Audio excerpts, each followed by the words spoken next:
Planning and Zoning Commission meeting of February 1st, 2021. On tonight's meeting, I guess we'll start with the roll call first. We'll go ahead and do that and get that over with. Mr. Newberry. Commissioner Hofree. Here. Commissioner Ward. Here. Commissioner Cohn. Here. Commissioner Broyles. Here.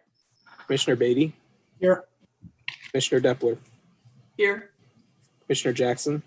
Here. Chair Lee. Present. Councilmember Brost. Here. Mayor Boland. Thank you. Okay, moving forward. Tonight's agenda, after the approval of the minutes, we'll have department's opening remarks. We have a public comment session. Then we actually have 2 items for a public hearing. 1 old business, letter of recommendation, and a site development plan, 1 item for consideration. There is also another item at the end of the meeting regarding AT&T Wireless, and that will conclude the meeting. So moving on, can I have a motion to approve the minutes of January 19th, 2021? Commissioner Helfrey? I'll make a motion to approve the minutes. Okay. I need a second. I second it. Commissioner Ward. There are no questions or comments. All those in favor of approving the minutes say aye. Aye. Aye. Opposed? Aye. Abstention? Aye. Mayor Boland and Councilman Brost abstain. So Joe, the minutes are approved. Thank you. Moving on to the Department of Planning, any opening remarks? Mr. Vudich. No, sir. Just welcome to everyone and thanks for coming tonight. Okay. So moving on, Mr. Newberry, public comment session. Thank you, Mr. Chair. And if I could just briefly state, if anybody in attendance at tonight's Zoom meeting has a comment for the public comment session, now would be the time to indicate. So we'll also have opportunity to speak for the public hearing items after those have been read into the record on the agenda. This is for the general comment session. If you'd like to speak, please use the raise hand feature or put something in the chat to let us know you'd like to speak.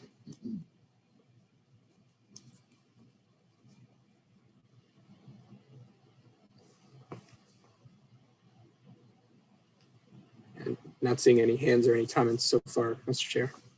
Yeah, I can. No bubbles coming up on the chat. I'll give it a minute.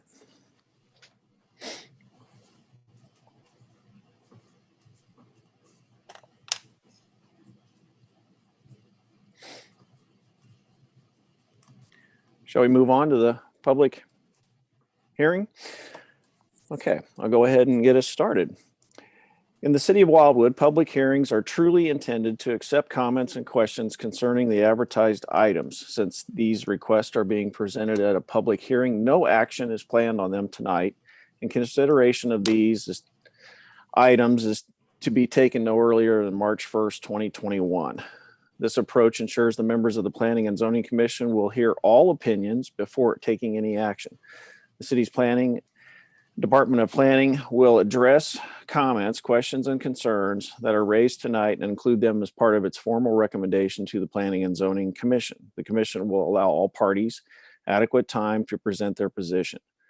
Those in attendance via the Zoom webinar platform should use the raise hand feature to indicate you wish to speak at this hearing, or indicate in the chat feature that you would like to speak. A team member will add you to the list of speakers that will then be communicated to me as chair, and I will invite you to speak when it is your turn. In addition, information on this item can be found on the city's website at www.cityofwildwood.com.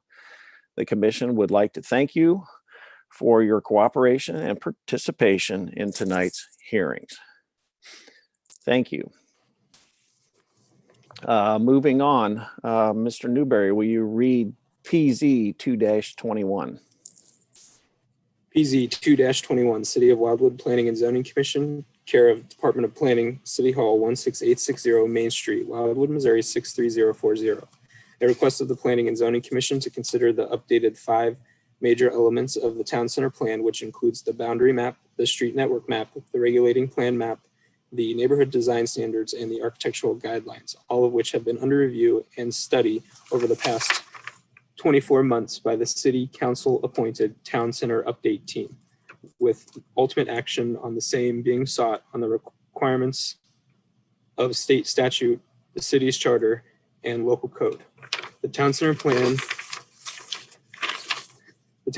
establishes goals, objectives, and policies for the development of the Town Center area to create neighborhoods which are self-sufficient in terms of their mix of land use activities, the availability of green space and amenities for all age groups, and the coordination of its public infrastructure to be functional, safe, and aesthetically appealing to the community in its application, with building architecture and other design components inclusive of streets, sidewalks, trails, and stormwater management facilities, and others. These components of the Town Center Plan are intended to complement each other and create interdependence as well. Along with these goals, objectives, and policies, the Town Center area establishes types and intensities of land use for these parcels of ground within the boundaries of the City of Wildwood Town Center area, all of which were the subject of study by the Town Center Update Team, wards 1, 4, 5, 7, and 8. Thank you, Mr. Newberry. Mr. Vunich, I'll turn the mic over to you. Thank you, Mr. Chair. Mr. Chair and members of the Planning and Zoning Commission, in preparation of tonight's public hearing, the Department of Planning prepared a primer for the benefit of the members so as they could gain a general understanding of the Town Center Update process as it was managed by the Town Center Update team. A couple of preliminary remarks relative to this particular update and the update process associated with it. The group that was nominated by Mayor Boland and appointed by City Council spent approximately 24 months working on the update and the recommendations that are part of the primer you have before you tonight. Suffice to say that a public hearing and the opportunity to present those recommendations can't do justice to that 24-month period. As part of the desire of the department to ensure that the 6 members that were not part of the Town Center Update team that are on the Planning and Zoning Commission can have an opportunity to ask questions of the 4 as well as city team members, the department at the conclusion of the hearing will ask for permission to schedule a work session. That would occur before a regularly scheduled Planning and Zoning Commission meeting and give not only the Planning and Zoning Commission members, but anyone that would like to attend an opportunity to kind of hear the more detailed explanation of the questions that may be raised about the process, the product, and next steps.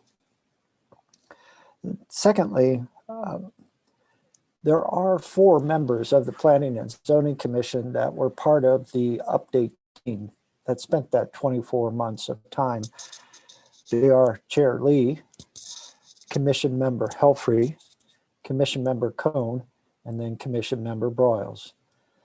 So tonight and in future discussions, not only is the Department of Planning available to discuss any component of the update, we have 4 other experts, so to speak, on the screen and available as well.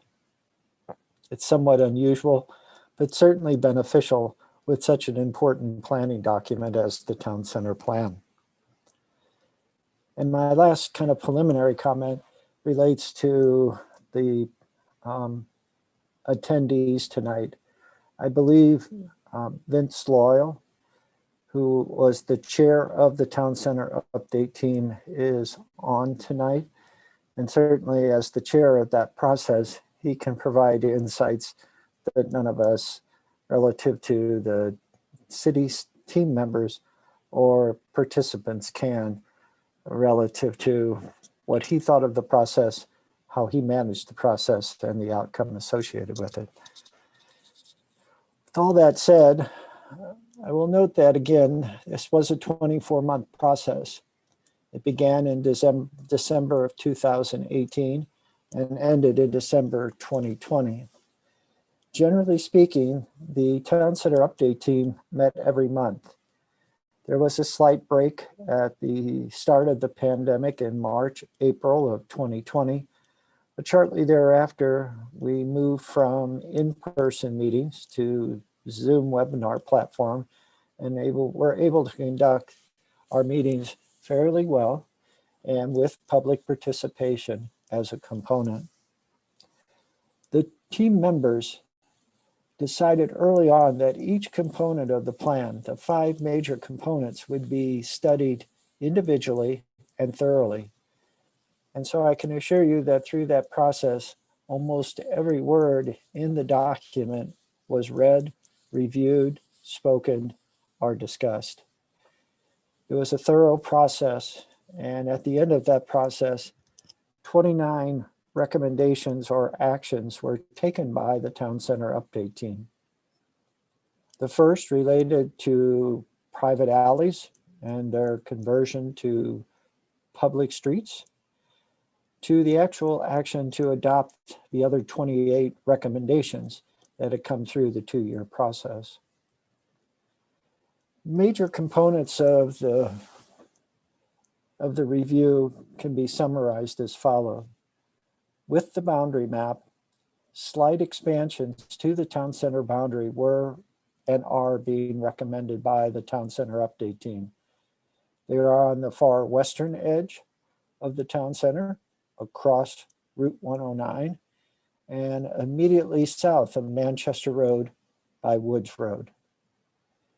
In terms of the street network map, the Town Center Update team did not advocate nor recommend for any new streets, but chose to prioritize improvements on those streets that exist at this time. As part of that prioritization, each of the streets that have been identified were ranked according to a complex matrix, and ultimately the top 7 were identified by the team members as priorities for the future. In terms of the regulating plan, with the expansion of the town center boundary, 2 new areas had to be determined. And then there were others that were looked at either by requests from the property owners proper inside town center boundary or from the Department of Planning. Additionally, members of the Town Center Update team also made recommendations. Ultimately, the 2 new areas that are being recommended for addition to the town center boundary are part of a new district that was recommended as well, the Town Center Neighborhood Edge Transition District. And the name explains it better than I, but Neighborhood Edge is a single-family detached district. The transition is to be used on the perimeter of the town center boundary, and the density associated with the transition district is 2 units for every 3 acres, or an 1.5 acre density. You'll see from the mapping that was provided as part of the primer that these 2 locations that were added are on the boundary, and in certain instances adjoining commercial on the west. Thank you, Mr. Newberry. Or on the south, existing high density residential development. Additionally, the areas that are shown on the recommended regulating plan from the Town Center Update team are indicated by hatched lines. They were inclusive again of the reserve site, the addition of properties west of the reserve site to Pond Road, south of Manchester Road at Woods Road, the Village Green site abutting City Hall, and an area at the intersection of Main Street, and Etherton Road. In terms of the neighborhood design standards, the Town Center Update team did spend a great deal of time looking at them, and I think did not change the core components so as to create, let's say, non-conformities, but they simplified them, I think, very much so that they're easier to apply, less text, and much more user-friendly. And then finally, the architectural guidelines have been under review by the Architectural Review Board for approximately 2 years. To defend the board, they also had to do their normal duties while trying to update the guidelines. But ultimately, the representative from the Architectural Review Board, Terry Hoffman, identified that these had been updated recently. There was unanimous consent on the Architectural Review Board about the improvements. And so the recommendation from the Town Center Update team was not to alter them at this stage. So as you can see, the 5 components were systematically and strategically looked at. There were accommodations made to improve, in the opinion of the Town Center Update team, the land use pattern in Town Center, and to set it in a good position for the next 10 years. As I've mentioned, I do want to ask for a work session so we can go into more detail. But tonight I'd like to conclude the presentation to give the public an opportunity to speak, as well as to hear from the commission members as we proceed forward. Again, the intent of the department is not to proceed with a recommendation until the Planning and Zoning Commission is comfortable they understand all aspects of what happened and progressed over the last 24 months. With that, Mr. Chair, I certainly could offer the webinar platform to the 4 members of the commission that participated, if they'd like to add anything. But with that, I'll conclude. And before we close the public hearing, if we should choose to close the public hearing, if there are reasons to keep it open, I will request a motion second and voice vote to hold a work session at the next available meeting. Thank you. Thank you, Mr. Bunich. First, I want to check and see if everybody will be available for a work session, potentially March 1st. So check your calendars. I'd like to do this where we're all present, if possible, because this is an important document. And then I also, Chief Loyal was on the call as well. I wanted him to present, if he could, a little bit of this, as he was the head of that chair, if he's on. Mr. Newberry. Oh, there we go. Vince, are you able to attend on March 1st?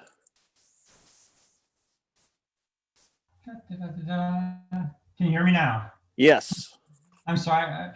I've just discovered that I'm on my wife's Zoom account. I don't know how that happened, but it would probably be a much more intelligent conversation that you guys would have. Well, that's all right. Yes, We'll call you Karen from now on. that's fine. Like I said, you would have a much better operation for this evening. But yes, and my first response is March 1st. I'd be happy to help in any way I personally can. Okay. All right. And then I also had my hand raised as portion of the public hearing. I don't know if that's now or. You might as well go right ahead. Thank you. And members of the Planning and Zoning Commission, Mr. Mayor, thank you for the opportunity to speak briefly. And probably most of all, I want to thank you for the opportunity to have served on the Town Center Update team and also have the honor of being the chair of the team. As Joe mentioned, we had 24 months of really good work. And when I say that, I genuinely mean it, because it wasn't a whitewash by any means. We welcomed the different opinions and ideas of all the, we had more than, although it's a sitting 18-member team, during that 24-month period, I think we had more than 20 persons in the community, business leaders, elected officials, and residents participate in the process, as there was some transition. But we welcomed the comments from each and every one of them, and we didn't always agree. But at the end of the day, we came to a consensus, and once a decision was made, then we advocated for it as a group. And the product that you have in front of you, I think, represents the fact that we all came together and believed we put the best thing possible for the city. I can't say enough about the assistance and genuine help we got from city staff, Mr. Vunich, Kathy Arnett, and then also Dr. Terry Jones providing us guidance through the actual meeting process. So as you go through your learning as well as examining our recommendations, if there's anything that I can do in addition to assist you with that process, I welcome it. But one of the things I would like to close with is that during the entire process, the most important thing I think to the entire team was the public participation. We had 2 opportunities at each meeting for public participation, and we genuinely appreciated and took to heart the time that members of the community came to visit with us and convey their unique circumstances. And that's probably what it took, prolong the process of 24 months, but I think we have an excellent product for you guys to consider. So thank you. Thank you, Chief Loyal, for your service and help with this. Mayor Bolin.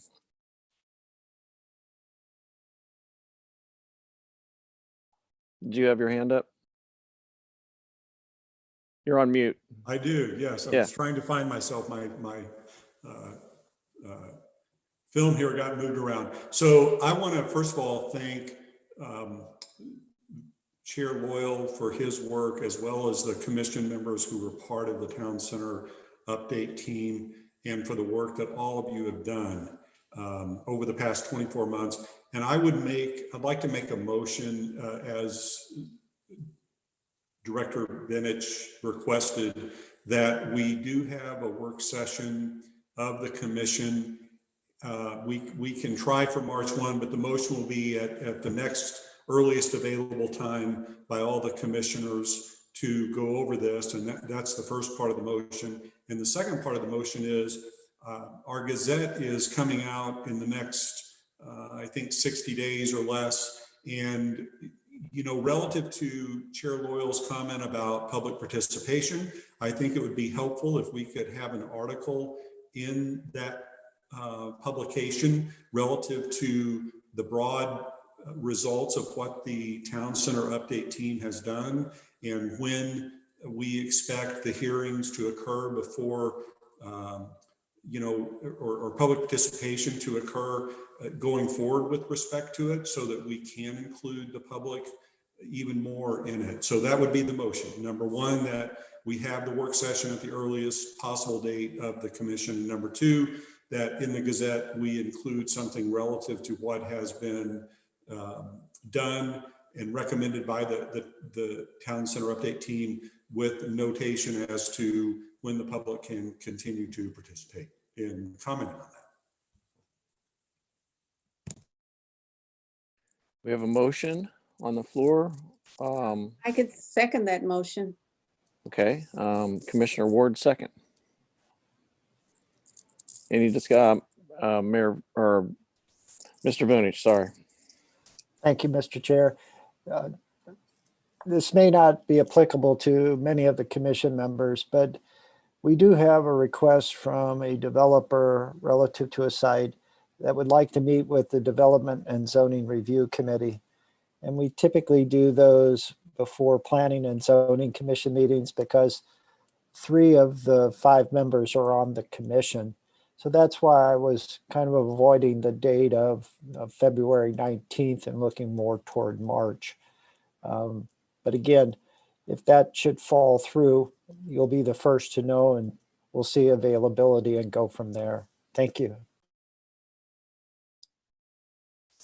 We have a motion on the floor in a second. Are there any other people wanting to discuss this, Mr. Newberry, or what do we Mr. have? Chair, excuse me. Mr. Chair, we do have several in attendance, so with your permission, if we could just give. Yeah, let's wait, and then we'll go to vote.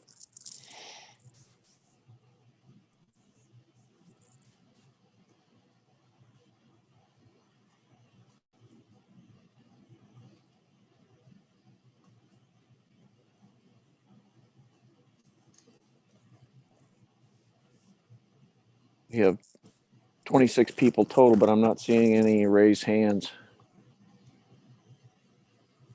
We have 9 in attendance, and I confirm that, sir. There's no raised hands. Okay. Let's go ahead and vote on Mayor Boland's motion. We can do voice on this one. So all those in favor say aye. Aye. Aye. Opposed? Abstentions?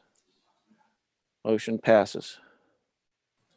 Mr. Chair, thank you for accommodating the request of the department. Mr. Mayor, thanks for making the motion. I just think it'll be beneficial, and hopefully you'll find it to be time well spent, kind of going through the different components in a little more detail. I have a question also, Mr. Chair, of Mr. Young. Is there a benefit, Mr. Young, to hold the public hearing open till after the work session, or can we close it? That's really up to the commission. There's no reason you have to maintain it open. You can certainly close it at this time. Thank you. Commissioner Helfrey. So I have a question, 2 questions. Mr. Vunich, when you just asked that question of Attorney Young, were you asking if we should close the public hearing right now? Because if we close the public hearing right now, then how does that allow people to participate like Mayor Boland was requesting for his for the motion that we just voted on? My second question is, before we have our work study or work session, the very last meeting that we had for the TCUT group was results of the public survey. And my hope would be that you could get us all a copy of that prior to the work session so that we have time to look it over so that we're not walking into the work session blind. So to answer the first question first, if we were to close the public hearing tonight, any future public comment would be relative to the recommendation of the Department of Planning regarding the update to the Planning and Zoning Commission. And then thereafter, any public comment would be relative to the action that the Planning and Zoning Commission would be taking. So it's not necessarily we're then accepting comments for potential changes. It's more public comment is reacting to what's being done either by the department or the commission. And that's why I just kind of identified it. If you think there's value to holding it open so that after the work session, we could just see if anybody's had more time to look at the update and offer comment.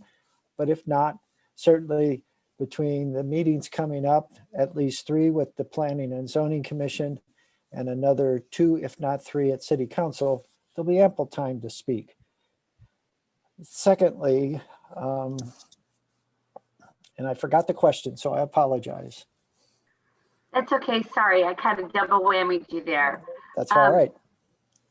The last meeting that we had for the TCUT group, you gave us the results of the public comment, and I was hoping that you could get that document to all of us on planning and zoning well prior to the work session so that we can all review it.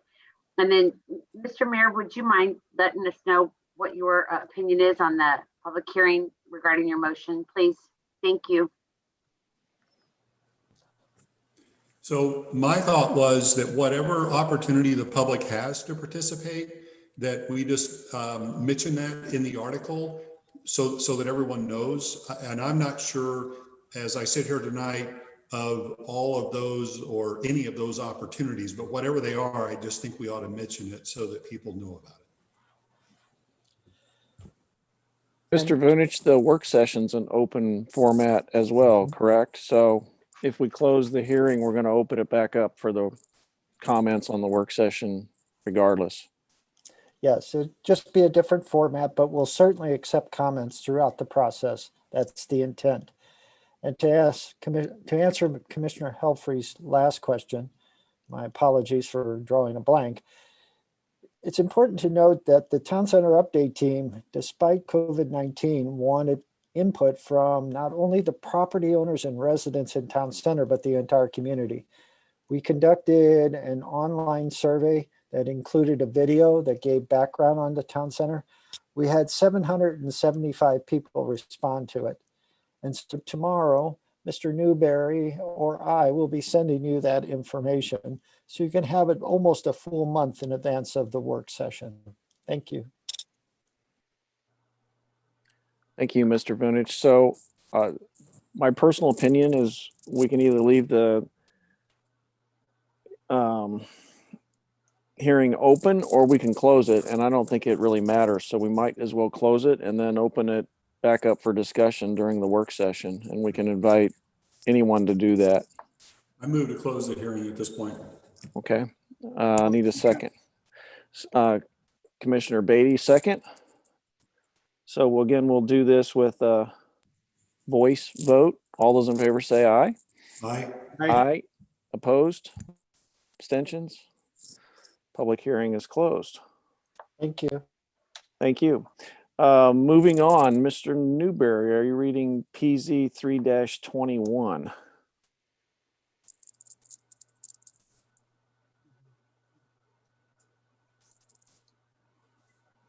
You're on mute. Thank you. PZ 3-21, City of Wildwood Planning and Zoning Commission, care of Department of Planning, 16860 Main Street, Wildwood, Missouri, 63040. A request for the Planning and Zoning Commission to conduct a comprehensive review of, then consider potential changes to Chapter 420 Subdivision and Development Regulations of the City of Wildwood's Code of Ordinances, inclusive of Section 420.010 through Section 420.410, as well as attachments thereto, for the purposes of ensuring such are germane, consistent, and current practices and applicable with current law, all wards.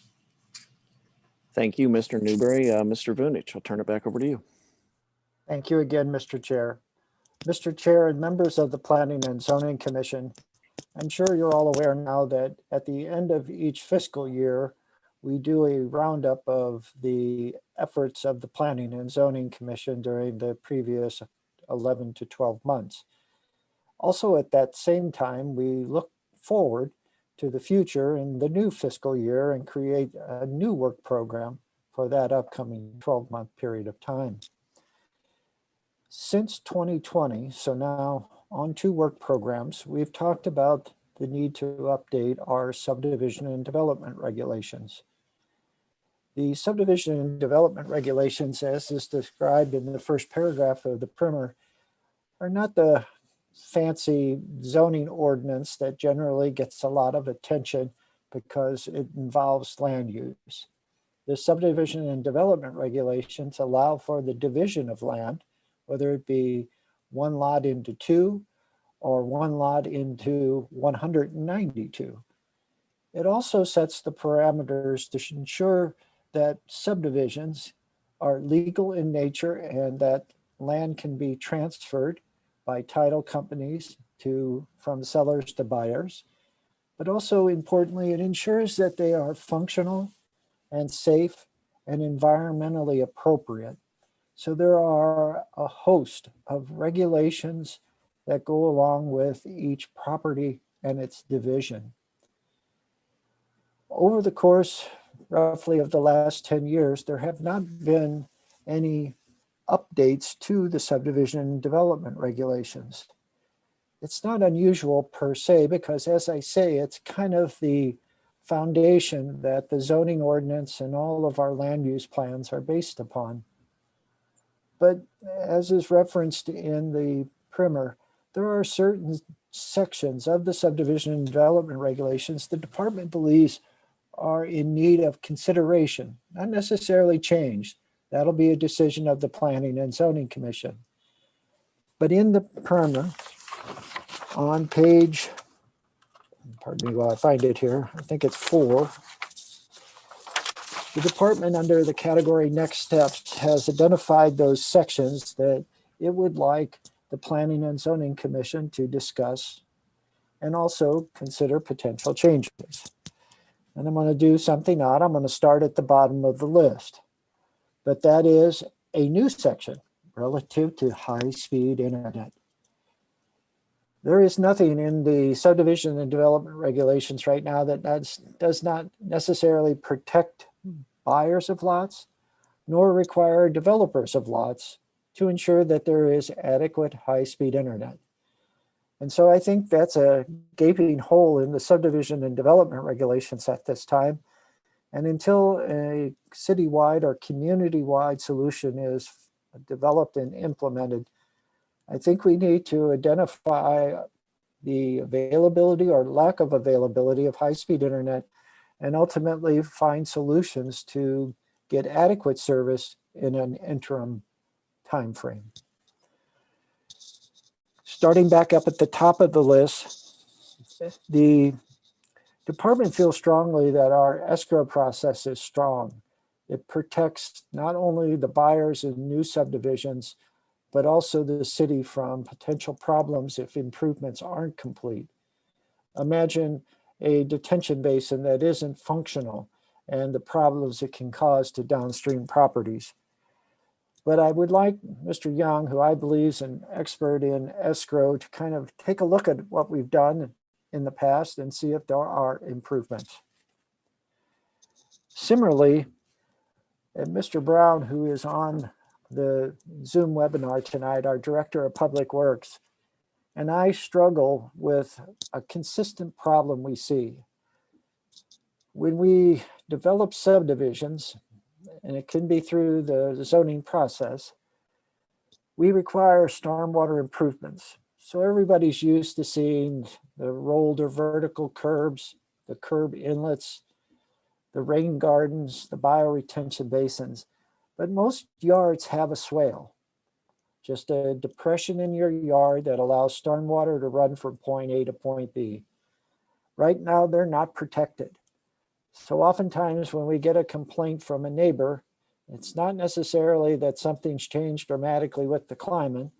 It is the fact that the swales no longer exist and water's backing up or not draining. So in this particular instance, the department is thinking we can do better. We can put those swales in easements and protect them. So as stormwater goes where it's been designed to go, is detained in the appropriate location, and ultimately just charged in a safe way into our natural system of creeks and watersheds. In terms of detention and retention basins, again, MSD governs much of the city, but not all of the city. And I think it'd be an opportunity to formalize the fact that the Department of Public Works and the Department of Planning apply MSD regulations outside their jurisdiction. They're good regulations. There may be better regulations, and our Watershed Erosion Task Force is working in that vein. So as you can see, there have been some changes over the last 10 years that justify, I think, this thorough review. Some of the sections we may look at and say, there's nothing there, it's fine as is. But I didn't identify all the sections because some of the sections are fine. But certainly if you see something in your review over the course of the next month or two, please advise Mr. Newberry or I, and we'll be glad to include it in whatever we provide to you in terms of work product. I would probably suggest that at some point, a work session on this matter might be reasonable as well. Again, I say that because the subdivision and development regulations to at least this Department of Planning are the foundation that everything is based upon. For tonight's purposes, though, the department hopes it's introduced a topic well enough for any conversation and certainly public comment. And then thereafter, the department will be glad to respond to anything it can. Thank you. Thank you, Mr. Punich. I have one chat notification, Mr. Newberry. Mr. Chair, Councilmember Nyan has her hands up and Kathy has let her into the meeting. Okay. Councilmember Nyan.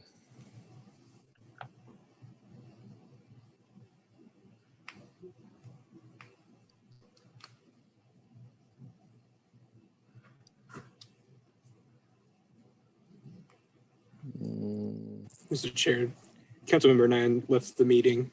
Yeah, we It might have lost. been a mistake. Okay.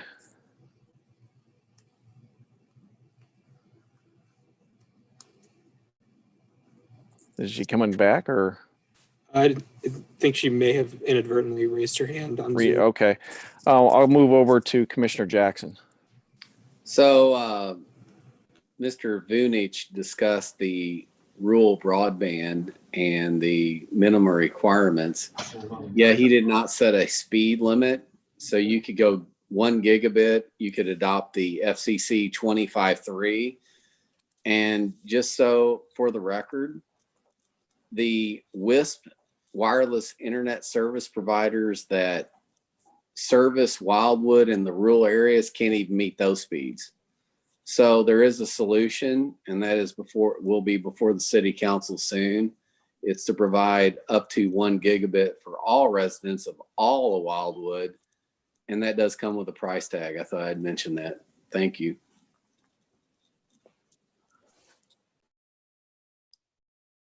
Thank you. Any other comments?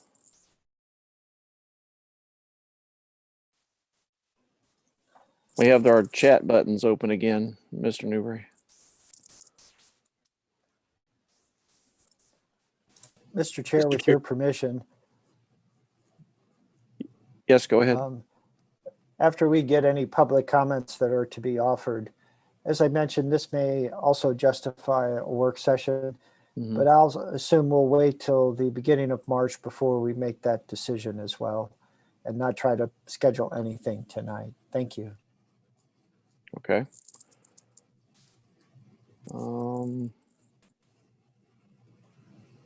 Mr. Newberry, I have chat button open here. Mr. Chair, I'm not seeing anything in the public chat or anyone raising their hand at the moment. Okay. All right, I closed that out. Do we have any other questions or comments? Otherwise, we'll, I guess, well, first, Mr. Vunich, what is our action item tonight on this one? Well, we've conducted the required public hearing for any potential changes to our land use regulations. So tonight I would offer that we close the public hearing by motion, second, and voice vote. And then, as I say, when we gather back together at the beginning of March, we'll talk about potentially trying to schedule a work session either at the third Monday and on the third Monday in March or the first Monday in April. Okay, so I'll need a motion to close the public hearing. Commissioner Broyles, second by Commissioner Beatty. All those in favor say aye. Aye. Aye. Opposed? Abstentions? Public hearing's closed. Thank you. Okay, so moving on, we have one old business item. Mr. Newberry, are you reading PZ 14-20? I am, sir. Sorry. Oh, okay. Joe, you forgot to give me the notes here, you know? I apologize, sir. I apologize. Thanks. It's all right. Go ahead.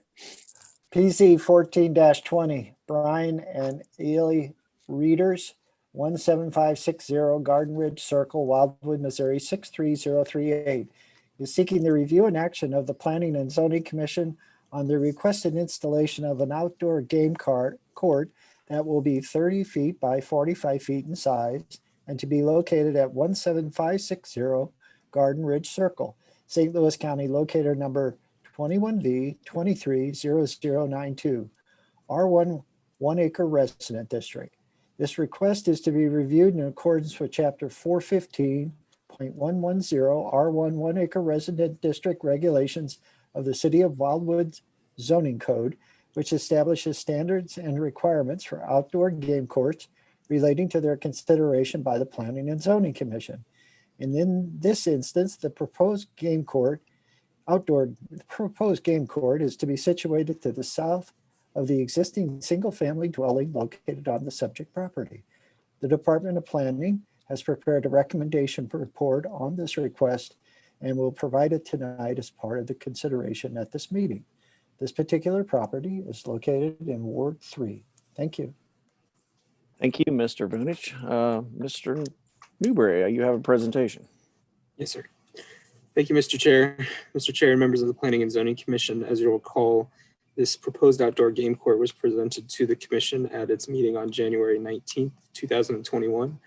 As part of its discussion regarding the outdoor game court, the department identified 2 mature trees that the petitioner thought might need to be removed to accommodate the game court. As part of that discussion, the commission requested that the petitioner consider if the mature trees would need to be removed, that a restoration plan with additional plantings be provided, and which has been completed by the petitioner and submitted to the commission for its consideration.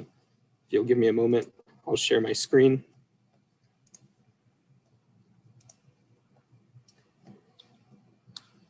This is the plot plan of the home with the court identified as a rectangle here. The 2 green dots were the 2 mature trees that were identified as needing to be removed to accommodate the court.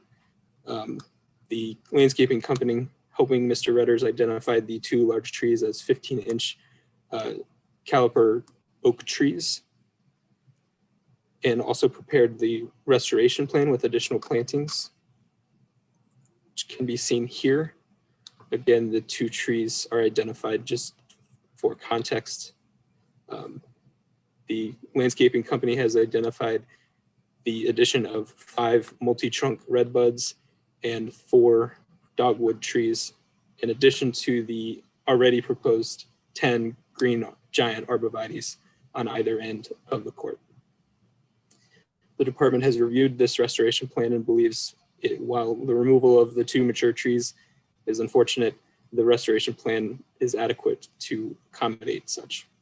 And with that, Mr. Chair, I'll turn it over to the commission for discussion and any questions you may have. Thank you, Mr. Newberry. One question I have, or if you would, can you throw the photo that we had up a couple weeks ago of the wooded area? I think that might help for those that were not in attendance.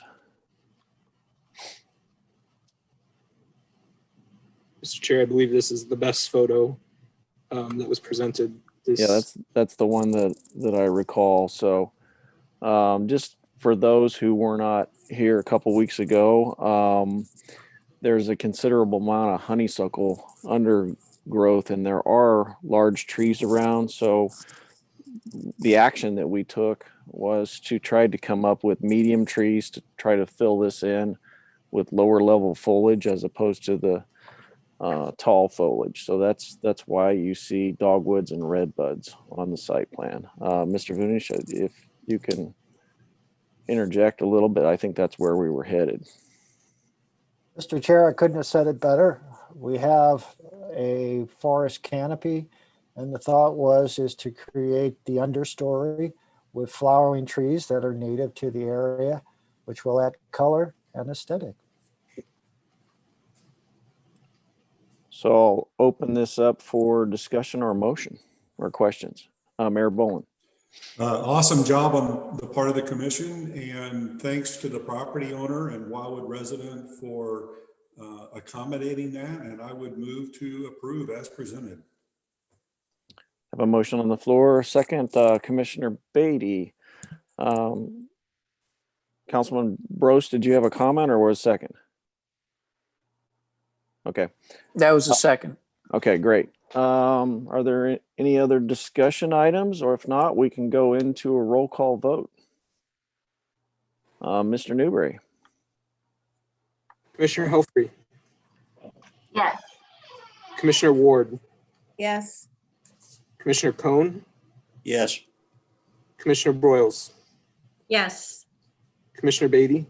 Yes. Commissioner Depler. Yes. Commissioner Jackson. Yes. Chair Lee. Yes. Councilmember Brost. Yes. Mayor Boland. Yes. Thank you. Motion passes. Woohoo! Thank you all very much. And Chris Graham and Conroy, excellent job. It's going to be beautiful. And just want to say this has been an incredibly professional process. And I'm very happy to live in this community with great people. So good work, everybody. Thank you. Thank you. Thank you. And good luck with the court. Thank you. I'm cold. I was just outside rebounding. Yeah, we're dedicated. Thank you so much. Take care, everyone. You're welcome. Okay, who's reading the next item? Mr. Newberry. Thank you. A recommendation of the Planning and Zoning Commission on the Manchester Road shared use path to be constructed on the north side of Manchester Road between State Route 109 and Pond Road in U non-urban residence district and C8 planned commercial district designated properties, thereby authorizing the installation of a 10-foot wide hard surface path with topical safety improvements for street crossings as set forth in the attached engineered plans, Ward 1. Thank you, Mr. Newberry. Mr. Vunich. Thank you again, Mr. Chair. Mr. Chair and members of the Planning and Zoning Commission, before the department begins its brief presentation on this particular item, it would note again that Rick Brown, the Director of Public Works for the City of Wildwood, is on screen tonight. The Department of Public Works is the lead entity in terms of the planning, design, engineering, and ultimately the construction of this trail. After the department again concludes its presentation, the Director of Public Works may have items to add. Mr. Chair and members of the Planning and Zoning Commission, as you know, over the course of the last 20 plus years, Wildwood has become synonymous with multiple use trails and other trail facilities. At this stage, we have become somewhat of a mecca for mountain bikers, hikers, runners, walkers, and all forms and fashion of those that like to get outdoors and to exercise in safe locations on surfaces intended for such. Part of that success is directly related to the ability of the Department of Public Works and to a certain degree the Department of Planning and Parks to access grants from different sources, whether it's federal, state, or local. Those grants have helped us accelerate the installation of trails throughout the community. In this case, the Manchester Road Shared Use Path is another example of the Department of Public Works accessing federal funds to build a necessary trail improvement. One may think, okay, it starts at Route 109. It's along the north side of Manchester Road to Pond Road and just to the west of that intersection. But what that shared use path does is provide access to two schools. First, Pond School and Wildwood Middle School. And that's the true intent of the federal funding, to offer safe passages for students. But it also, in many regards, allows residents in the east half of town center, that area east of Route 109, to have an option to go west on Manchester Road to Wildwood Middle School, Tuscany Ridge, and then on improved shoulders to Rockwood's reservation. So this is a critical link in many regards and consistent with all of the planning documents relative to open space, parks, trails, and recreation. In this particular case, again, the ability to work within the confines of the right-of-way of Manchester Road, along with strategic purchases of easements, has allowed the trail to proceed forward to almost construction. Under state statute and our local code, projects of this nature need to be approved by the Planning and Zoning Commission. And so tonight, Mr. Brown, our Director of Public Works, Mr. Newberry, Ms. Arnett, and I are presenting to you a favorable recommendation. The trail will be 10 feet in width, a hard surface. No portion of it grade exceeds 5%. It will provide a secure crossing at Pond Elementary School. And for all intents and purposes, is another critical link in a growing and wonderful trail system that the city of Wildwood can be proud of. So tonight, Mr. Chair, the department is respectfully requesting a motion and second to approve the design and engineered plans for the Manchester Road shared use path. And as I stated at the start of the presentation, Mr. Brown is on screen tonight, and with the permission of the chair, he may like to add something as well. Thank you. Thank you, Mr. Vunich. I'll open for discussion, and Mr. Brown, if you want to present a little more, we can start with you. Thank you, Chair. I'd be glad to add a couple brief comments. We are working towards wrapping up the easement acquisition for the project, working hard at this point, and hope to complete that progress over the next 2 to 3 months so that by summertime we can be getting our final review through MoDOT. As Joe mentioned, this does have federal funding involved. About $575,000 of federal funds are available for our use on the project. So we have to get MoDOT review and approval of pretty much everything we do. Unfortunately, that's the downside. But after we get that, we would plan to let the project sometime, hopefully by late summer, and then start construction. I don't recall if Joe mentioned or not, the trail is designed to be permeable asphalt. So that helps us, and it has been reviewed by MoDOT, or excuse me, MSD as well. The permeable asphalt helps from the stormwater standpoint of allowing that stormwater to infiltrate through the surface of the path. So I'll wrap up, and I'll certainly be available for any questions if there's any particulars that the commissioners have questions about. I'll turn it back to you. I'll open for discussion. Commissioner Broyles. This question is for Mr. Brown. You mentioned the amount of money that is coming from, I don't know where it's coming from, state?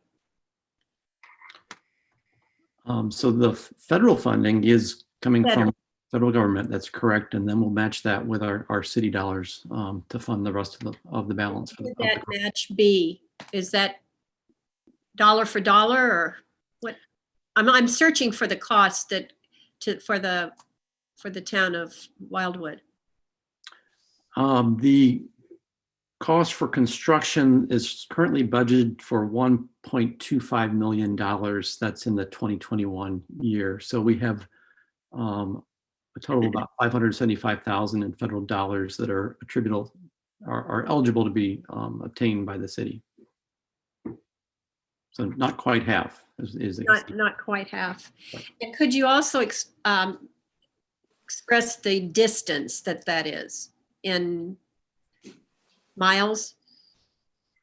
I mean, I travel it all the time, but I don't know the mileage from 109 to Pond Road. I believe it's on the order of about half a mile. I could give you a better number than that, but I believe it's about half a mile. Thank you. Commissioner Broyles, it's about 3,500 feet, linear feet. 3,500 feet. Thanks. Commissioner Jackson. Just a rhetorical question. So if we can do both, it'd be great. But if you had one or the other, is this more important than providing broadband to every citizen in Wildwood? What ranks higher? That's the question. If we can do both, I'm all for it. Councilman Brost. Well, Scott, it was determined rural internet ranks number one. I think we just find ourselves in it's a difficult situation because we're sort of half pregnant on this thing. But on one side, Joe explained very nicely that we have a really great path structure, trails. I enjoy them. We ride our bikes all over Wildwood. I love it. And we become known for a city that has great trails and parks. We've also become known as a city with terrible internet. So, and And I think that's why, Scott, to answer your question, I mean, the council is going through a prioritization process, and it can't get done soon enough because that has to be factored into these decisions. I mean, if it's, I've made this comment, I think, to council, but it's sort of like the federal funding to me. I look at that as sort of like something's on sale, so you got to buy it. And if we keep buying stuff on sale, we're going to go broke. So it still costs the city. I don't know if the easement acquisition's in that cost number, but it's still costing the city a substantial amount of money for a relatively short path. I'm not saying I'm against it, but internet is clearly a higher priority. That's 15 out of 16 council members voted internet is number one. Thank you. Thank you, Mayor Bowling. I am all about the trails. We have a lot of them. And I understand that this is a matching program. And as Councilmember Brose said, we're at a point where we've gone down the road with this relative to those matching funds. Nevertheless, I would like to make a motion that we postpone this for the next 2 weeks until the next meeting, to give Joe and Rick the opportunity to determine whether there is the possibility of us reducing the city's contribution relative to this particular project in order to accommodate what is clearly, I think, by the overwhelming agreement of the council, and certainly I'm in support of it, more broad benefits that relate to our residents on a need basis at this point in time. And it may be something along the lines of just simply postponing the construction if we can get the benefactor of the federal government to agree to that until we can allocate some of the funds on the interim to rural internet or other items. But I completely agree with the comments that I've heard. In other words, we're not saying no to the trail. Trails are awesome, and I'm all about it, and I'm sure all of you are as well. But at this particular point in time, I think it's clear that we have other more emergent issues. And so bottom line, motion is to postpone for 2 weeks until we can get some additional information in that regard. Seconded. Okay, so we have a motion and a second. I have one comment, if Mayor Boland, if I could add something, and I kind of have an idea what Commissioner Beatty's thinking as well. If you'll let me have the floor on your motion. You're the chair. I've got it. Okay.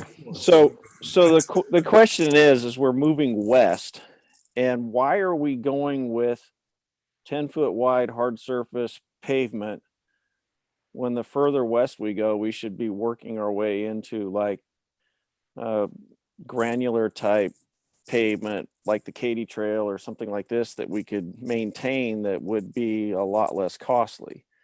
I don't think the difference in use would be that much of a problem, but I don't know what the matching funds require. I mean, when we start doing permeable pavement for stormwater, it's a pavement that allows water to actually go through it. And when we have the weather like we're having right now with the freeze thaw, permeable pavements just fall apart in our climate unless we have significant drainage underneath and so forth. And I'm just wondering if maybe a permeable trail might be a better idea with gravel. And if I could just add, I think that's something, Chair Lee, that Joe and Rick, if the motion to postpone passes, could come back with relative to the viability of that vis-a-vis the expense and the other issues I mentioned in the motion. So there's a lot of trails that people use daily in Missouri and they're not paved. So I don't know what the alternatives could be, but that might be something that we could get both. Commissioner Broyles? Interesting conversation for me as personally. I'm all about trails.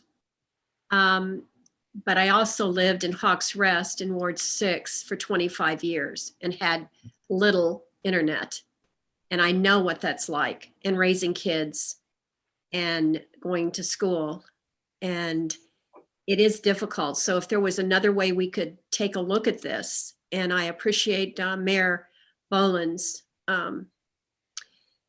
options on this, to delay this for a moment until we have a little bit more information about the trails. Thank you. Commissioner Beatty, you had your hand up. Yeah, yeah, my question was about the permeable asphalt. I've just seen Eureka down at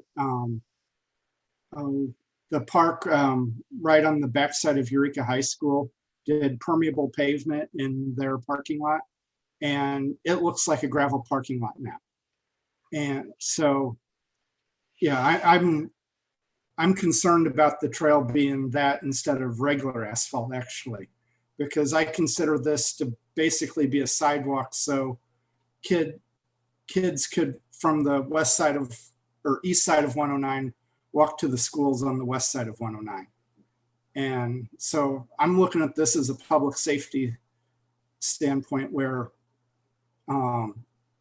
the schools of the town center in Pond and Wildwood Middle are not accessible by any mode other than car for the kids who attend those schools.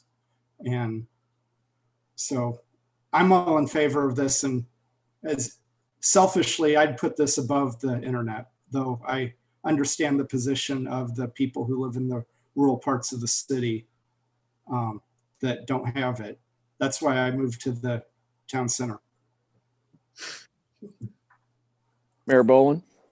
And that's why I'm glad that Commissioner Beatty is going to vote in support of the motion to postpone. As All right. will I, Mayor Boland, as will I. So we have a motion and a second. We'll move to a roll call vote. Mr. Newberry?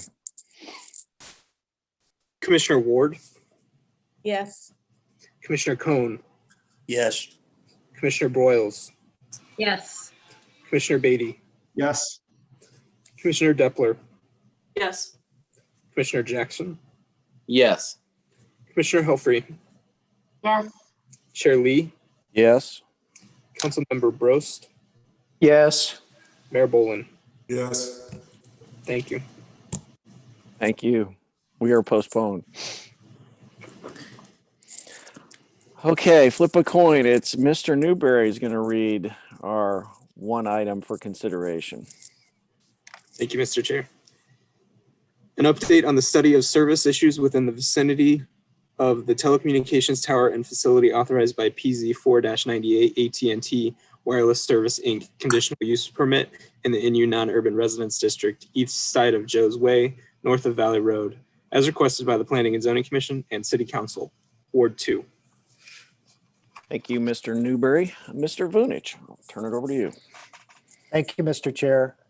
Mr. Chair and members of the Planning and Zoning Commission, the item tonight that the department has prepared for your consideration just relates to an update. As you know, on January 19th, the Department of Planning presented a recommendation to authorize a second exterior array on this 90-foot monopole for telecommunications purposes. The array was already in place due to an error on the department's part, but to the credit of the tower owner, the array had been camouflaged in accordance with the conditions of the conditional use permit. The Planning and Zoning Commission granted the amendment to the conditional use permit to allow for this second array. But during the discussion, a nearby resident questioned the impact of RF, radio frequency, on his property. Mr. Richards with Crown Castle, the owner of the tower, was kind enough to take that request and produced the attached report for the benefit of that resident as well as the commission. In the executive summary of the report, it notes that there are many sources of RF radio frequency within any typical single-family dwelling, and that from the perspective of the federal government and many other organizations, the level of RF associated with towers of this nature are not harmful to the property owners in their vicinity. Again, the report is much, much greater in volume and information, and certainly Mr. Richards, who's an expert in this field due to his position with Crown Castle, can explain better. The last item the department just wanted to note is that, again, when we did the annual renewal of this particular tower, a question was raised by Councilmember Dr. Remy about the service conditions in the vicinity of the tower, particularly on Valley Road, Strecker Road, and some of the other residential side streets. The department immediately contacted a representative from AT&T Mobile and requested that could they do an assessment of why there is poor service in the area and what steps could be taken to improve it, including anything the city of Wildwood could do to assist. That is still underway. The gentleman, Mr. Stockel, sent Mr. Newberry and I an email, I believe over the weekend or late Friday, saying that it is in the engineering department at AT&T Mobile, and they hope to have something to us as soon as possible. So again, just an update so you know that we're following through on the direction of the Planning and Zoning Commission. And again, if Mr. Richards would like to add anything regarding the report, certainly it's at the discretion of the chair. No action is required, but all of us, Mr. Newberry, Ms. Arnett, myself, along with Mr. Richards and Mr. Pinkins, are available for any questions or comments. Thank you. Thank you, Mr. Brunich, and thank you, Mr. Richards, for providing the report to staff as we had requested. Is there any questions or discussion items that we would like to entertain on this item? If not, I think that we're moving to conclude the meeting. So again, Mr. Richards, thanks for providing the documentation. Yes, thank you all for the continued opportunity to speak on bidding this conditional use permit. And I'm happy to try and answer any questions you may have.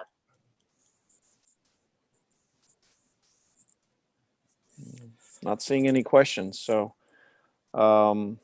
Thank you again, Mr. Richards. Thank you, guys. We'll go ahead and conclude this item, which leads us to the closing remarks. Mayor Boland. Yes, thank you, Mr. Chairman. My apology for missing the last meeting. I had a conflict and I wasn't able to introduce who all of you now know as the new commissioner from Ward 7, Patricia Ward. She has been involved with our city for several years in a variety of capacities, and I know that you're all just going to really enjoy working with her, and I want to personally thank her for her willingness to be part of this team. And so welcome, Commissioner Ward, and it's my apology for not being able to do this at the last meeting. So well, thank you, Mayor Boland. They were very welcoming to me, so I am looking forward to serving on this board. Thank you. Mr. Vunich, any comments? I started with thank you for attending. I'll end with thanking you again for being here tonight. As always, the department appreciates your input and direction. Thank you. Thank you. I have to go here, Commissioner Jackson. I would just like to say I missed the December meeting, missed the last meeting due to COVID. And I would just like to say what a great man John Boak was. And I'm sure you guys mentioned it, but I just want to say hats off to him. What a great life. What a great civic duty. Hear, hear. Very well said. With that, I'll entertain a motion to adjourn. Councilman Brost, second by Commissioner Depler. All those in favor say aye. I Aye. Aye. Thank you. Good night, everybody.